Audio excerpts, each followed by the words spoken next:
We have been given a light that this world is so desperately seeking. You say, well, what is a light?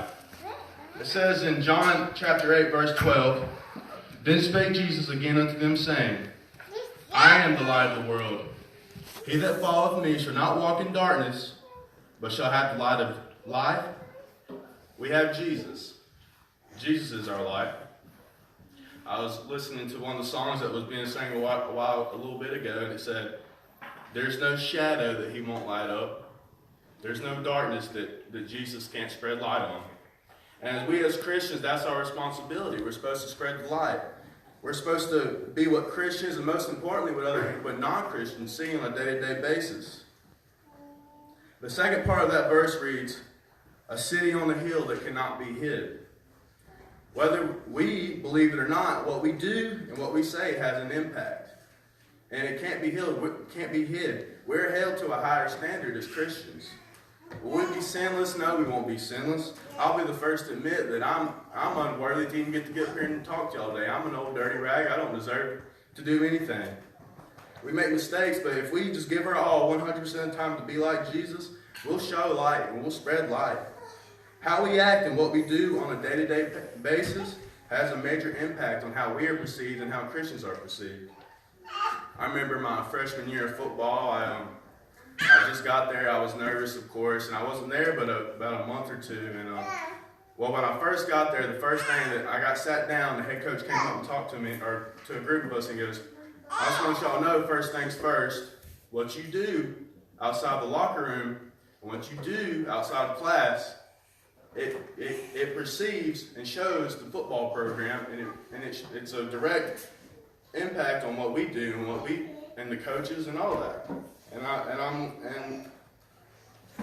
about a month into being at football, I came into a meeting one day and everybody had their heads down, and I'm wondering, what's going on? What's going on? The head coach stands up, and the night before, a few of the football players went out and got into a little hustle, a little fight with some people. And long story short, one of the boys in my position group got stabbed and was in the hospital. A few of the other boys was in jail, incarcerated. What they did, and what they did that night had an impact, and it showed what the football program did. You want to know what the newspaper said the next day? It didn't say blah, blah, blah, the name of the people. It said Appalachian State football players. When we go out and we do things we shouldn't do, it ain't always going to be Cameron Pack. It ain't always going to be Yule Vernon. Sometimes they see what we do. They know that we're Christians. They know what we do. So if we're going around doing whatever, what's that say about God, about our God? Third part of the verse reads, Neither do men light a candle and put it under a bushel, but on a candlestick. It giveth light to all that are in the house. So let your light so shine before men, that they may see your good works and glorify your Father which is in heaven. We should be proud to be Christians. Luke 26 reads, For whosoever shall be ashamed of me and of my words, of him shall the Son of Man be ashamed when he shall come in his own glory, and in his Father and of the holy angels. Matthew 10:33 reads, But whoever denies me before men, him also I will deny before my Father who is in heaven. We shouldn't hide our faith.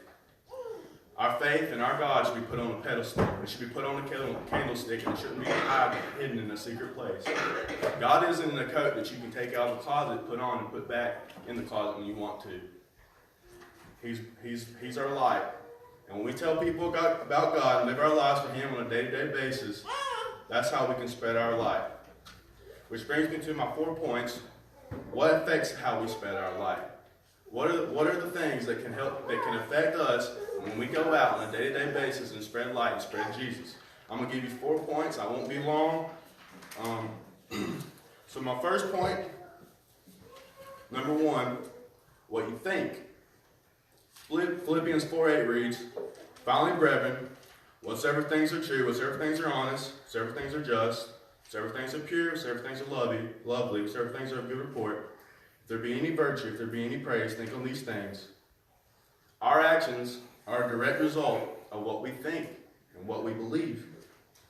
The world, flesh, and Satan exert their influence in an attempt to control the atmosphere of our minds. I thought this was really cool. Apostle Paul was ordering Christians in Ephesians 6:17. He says, and take the helmet of salvation and the sword of Spirit, which is the Word of God. In our spiritual warfare against darkness, no Roman soldier would go into battle without his helmet. The reason why is because headshots kill. I read online, I thought this was also really cool. It said New York City police officers often are trained to aim at mass, which is the larger part of the body, when discharging their weapons in the line of duty. But snipers and SWAT team members, they look for headshots. The reason why is because headshots are fatal. This is also true in our everyday living for Christ. If the enemy can get our thoughts and the enemy can get our minds, that's where we will be at greatest risk. And in Romans 12:2 it says, and be not conformed to this world, but be ye transformed by the renewing of your mind, that you may prove what is good, acceptable, and perfect will of God. A mind controlled by God's Spirit and Word will result in godly emotions, including peace and overflowing joy. And it's not easy in the world we live in to always think right. There's, like I said earlier, every time we turn our head, there's something bad going on, there's some tragedies going on. It's not easy. But if we try our best to surround ourselves with good and pure things, to have a clean mind, it'll help us in the long run. The repercussions can be vital to anyone who doesn't have a clean mind. Second point, what you see. Matthew 6:23 reads, but if thine eye be evil, thy whole body shall be full of darkness.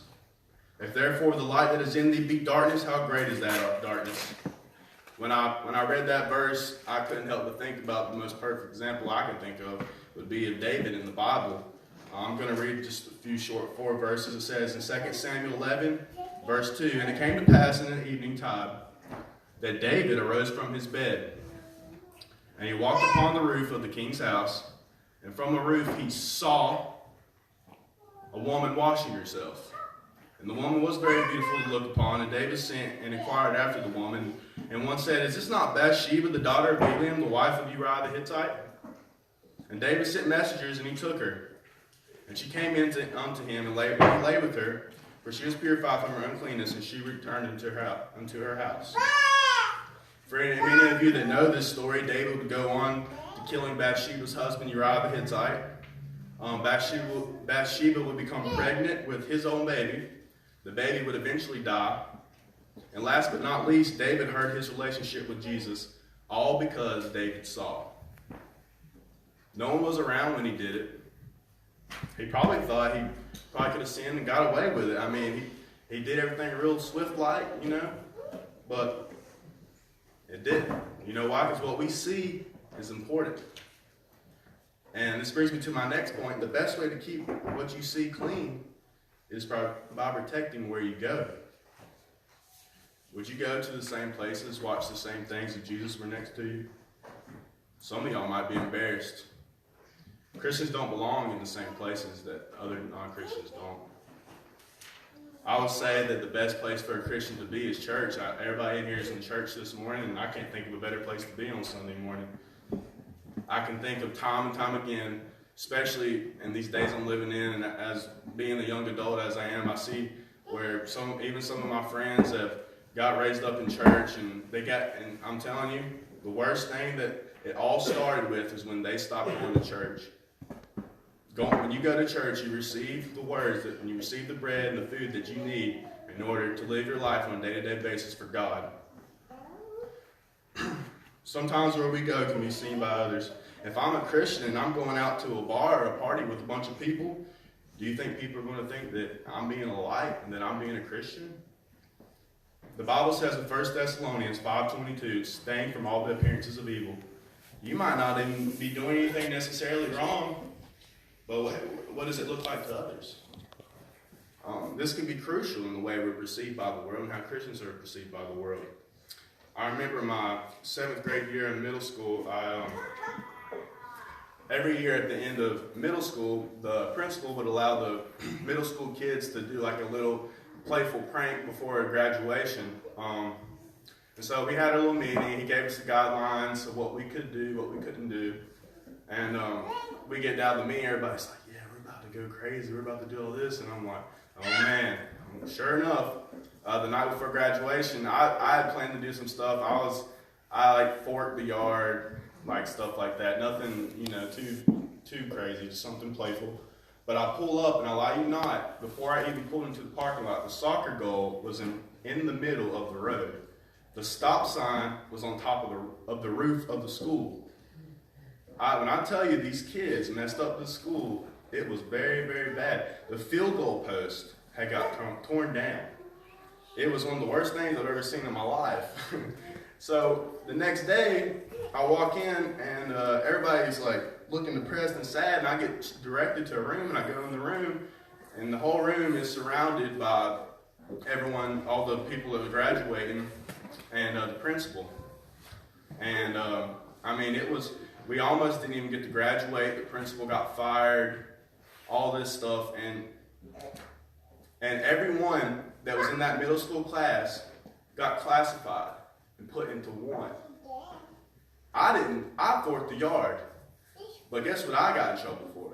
I got in trouble for the one that put the stop sign on top of the roof. I got in trouble for the field goal that was out in the middle of the road. You want to know why? Because I was in the wrong place. The wrong people. Sometimes it's not about what you do. Sometimes it's about where you are and who you're with. It leads me to my last point, number 4.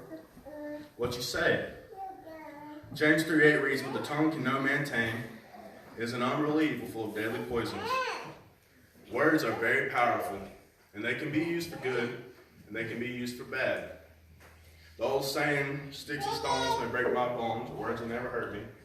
It's a lie. Words hurt. Words really, really hurt. They make an impact.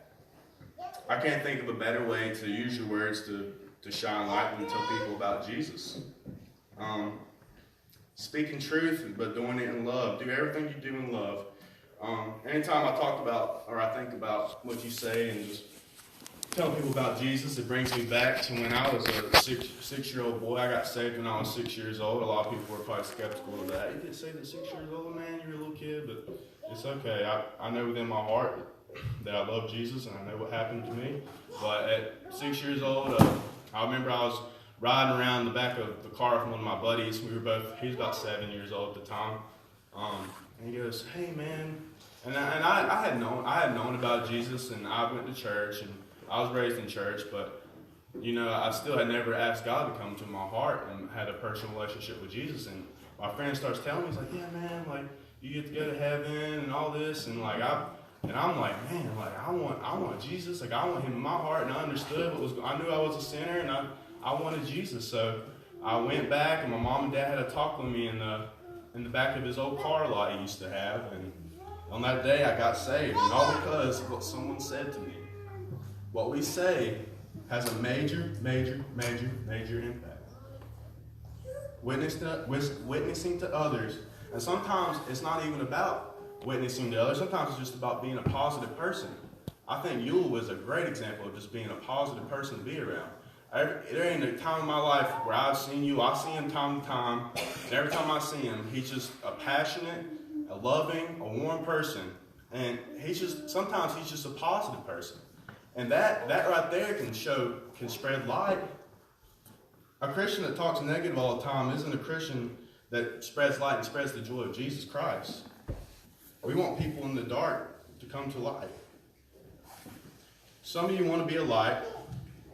Some of you want to think right, see right, go to the right places, say the right things, but you can't, because there's one major thing that's holding you back. So what is it? What's keeping you from shining? There's only one answer to that, and that's sin. It's easy to see a big old diamond ring across the room shining, but over time that shine can collect dust. In the same way, sin can dull our lives. Our lives, which once sparkled with Jesus Christ, can sometimes become clouded for the loves and things of this world. Before you can be a light to others, sometimes you've got to take a look at your own life. Has sin dulled your life? Maybe it's time to stop and take a moment and ask God to reveal any sins you might be ignoring. If there's any sins you repeatedly struggle with, write them down, pray over it. Ask God for His forgiveness and help in changing your heart. We'll never be perfect. But we need to address our sin because God tells us to, because it hurts God, hurts our relationship with God, and partially because it impacts others. Ephesians 5:8 reads, "For ye are sometimes darkness, but now are you light in the world. Walk as children of light." Here Paul reminds us that we were once darkness, but we are now light in the world. It is interesting to consider what he says in here because he doesn't say we were in darkness, but he says that we were darkness. That's the character of every believer that comes to Jesus Christ. There's been a definite character change in the life of every true believer. When he uses the term children of light, Paul reminds us that we have our Father's nature. Whether you're a Christian or not, at one point we've all been in darkness. I can't help but think that there may be some here today that's still in darkness. There may be some that have never built a personal relationship with Jesus. He loves everyone in here today, and we want nothing more than for you to believe in him and ask you to come into your heart. I don't know anybody in here really. I don't know your struggles. I don't know what you may be dealing with. Some of you may be struggling with some kind of sin that is keeping you from being as bright as you can be. Some of you may be struggling with the overall concept of being a light to others and spreading Jesus to the best of your ability. And there may be even some here today that never built that personal relationship with Jesus in the first place. I do know this though, whatever it is, give it all to him. Give it all to him. So much, he loves you all so much. He loves you all so much that he sent his own son to die on the cross for your sins. I'm nothing special. I feel unworthy to even get up here and talk to you all today, but I'm so blessed. I'm so blessed. I'm so blessed. I can't begin to tell y'all how the Lord has directed my life since I was young. It's not always been great. I've messed up. I've messed up all the time. I messed up this morning when I woke up. I sin on a day-to-day basis. But I'm so grateful for you giving me the opportunity to come and speak to y'all today. If it didn't help anybody else, it helped me. It really did. But I'll be around if anyone has any questions after everything. I'm always open to talk to anyone about anything. But I thank you, Yule, and I'll turn this over.